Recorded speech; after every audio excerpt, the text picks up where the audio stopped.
Olá pessoal! Neste vídeo iremos falar sobre a força que mantém suspensas as águas que estão situadas abaixo do firmamento. Descobertas por um dos maiores cientistas que já existiu, Auguste Piccard, o homem que deixou um legado, que tentaram apagar da história. Existem ainda muitas perguntas sem respostas, mas aos poucos, iremos montando este imenso quebra-cabeças. Em 1931, quando Auguste Piccard alcançou as águas superiores, esta informação parecia uma grande invenção da cabeça dele.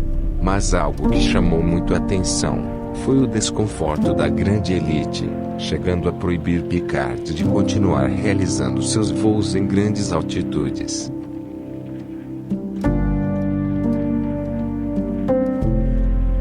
As afirmações de Piccard causaram um grande impacto nas mentes pensadoras e questionadoras de pessoas sem nenhuma ligação com o sistema. Antes mesmo de Piccard ser detido pela elite daquela época, ele havia dado inúmeras declarações que comprometiam diretamente o grande plano da elite em sustentar a bola molhada em um grande vácuo feito de mentiras. Esta foi a publicação que saiu nos jornais daquela época, e também na revista popular Science, que diz: os observadores viram a Terra através de uma névoa cor de cobre, e depois azulada. Parecia um disco plano com a borda voltada para cima. Estas afirmações estavam começando a pôr a bola molhada giratória em xeque. Já estávamos dando os primeiros passos em direção à verdade. Passaram-se 7 décadas, e o sistema heliocêntrico parecia inabalável. E na metade da 9ª década, precisamente em 2015, as pessoas começaram a usurpar do uso da tecnologia que já havia avançado em termos de observações a longas distâncias. Embora os grandes feitos de Auguste Piccard fossem apagados da história, suas declarações estavam acesas em muitas mentes. Surgiram muitos vídeos de estrelas dentro d'água. O Sol já não estava a milhões de quilômetros de distância de nós. E a Lua também se mostrou muito mais próxima do que nos ensinaram. Finalmente algo estava mudando em nossa percepção.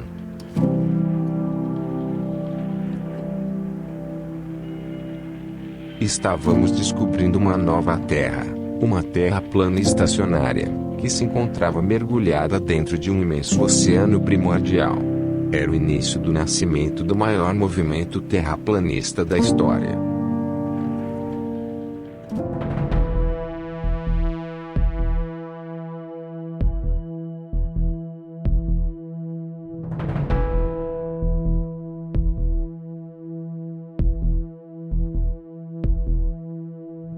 Com o passar do tempo, muitas pessoas começaram a filmar alguns foguetes que anulavam aquela famosa curva, e tentavam ultrapassar os limites estabelecidos pelos seus desenvolvedores, e então, consequentemente acabavam batendo nas águas abaixo do firmamento.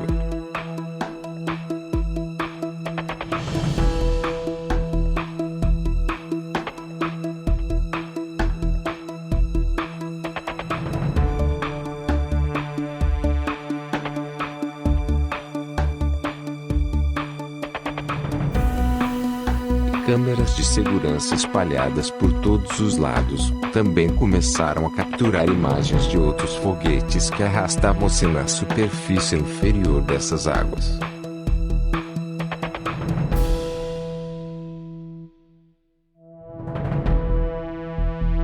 Como podemos ver nestas imagens, foguetes filmados em lugares diferentes em dias e horários diferentes provam que indiscutivelmente não há como atravessar estas águas e alcançar um espaço que nunca existiu verdadeiramente.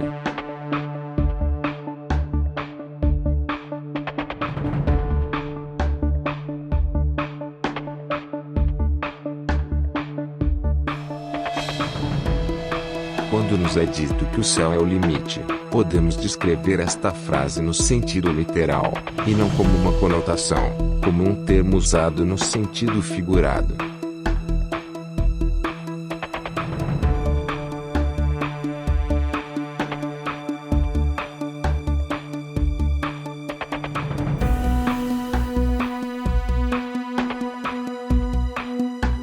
Estas são imagens que valem mais do que os bilhões de livros impressos e desenvolvidos para nos manterem condicionados e alienados ao sistema educacional que não funciona e não é fiel ao que diz respeito à verdade que sempre esteve estampada para aqueles que a observam.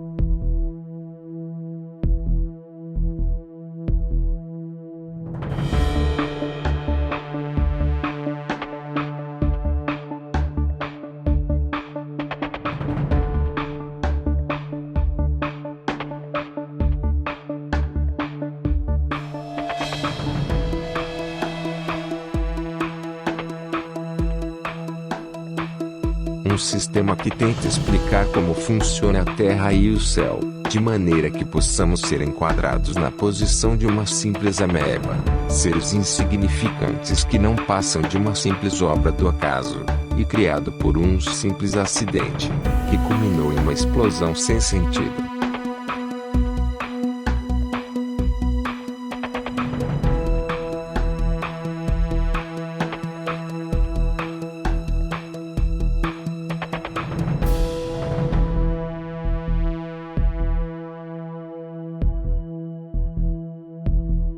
Inventaram um mundo fictício para nos introduzir nele, nos afastando da verdadeira essência, e nos privando de contemplar as verdadeiras maravilhas criadas por Deus.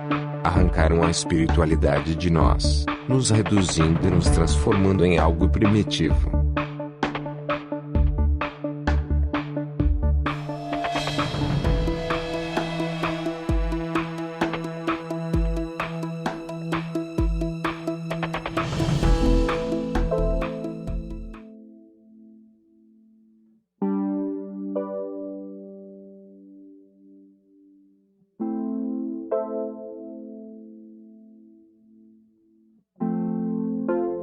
O eletromagnetismo é responsável por praticamente todo o funcionamento e movimento do Sol e da Lua.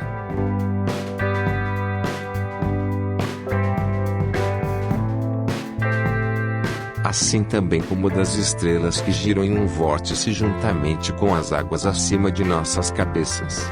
E certamente é bastante provável que ele seja responsável por manter as águas suspensas, levando-se em consideração que a água é diamagnética, e sofre uma grande influência sobre a camada conhecida como magnetosfera, que é a camada inferior que se encontra abaixo do domo.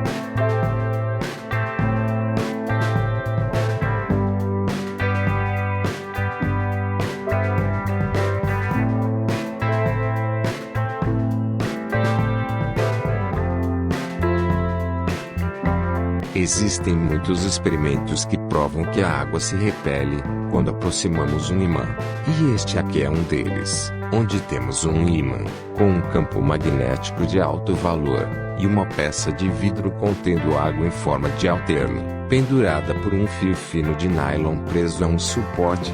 Quando o ímã se aproxima de uma das esferas contendo água, podemos observar que há uma interação entre ambos, com o ímã repelindo a esfera com água.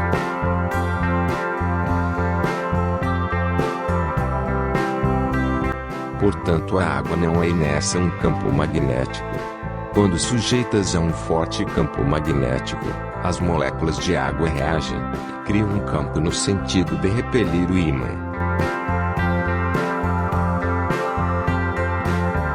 Esta característica de criar uma força de repulsão, que certos tipos de materiais possuem, é chamada de diamagnetismo. A água é um ótimo exemplo deste tipo de material. Quando o campo eletromagnético da magnetosfera diminui em certos pontos, dependendo da intensidade, as águas descem em certas quantidades, passando pela camada chamada eletrosfera, causando fortes descargas elétricas conhecidas como raios ou relâmpagos, desencadeando as chuvas, tempestades e inúmeras trombas d'água.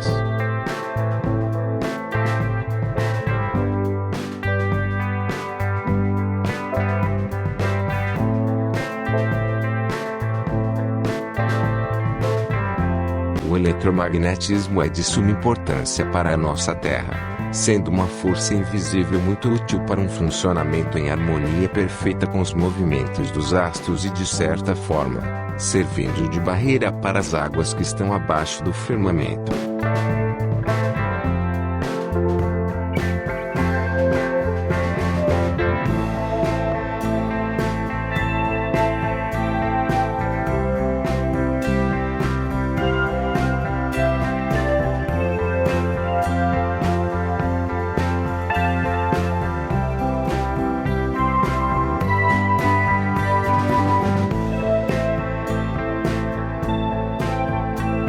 Gratidão por assistirem. E até o próximo vídeo.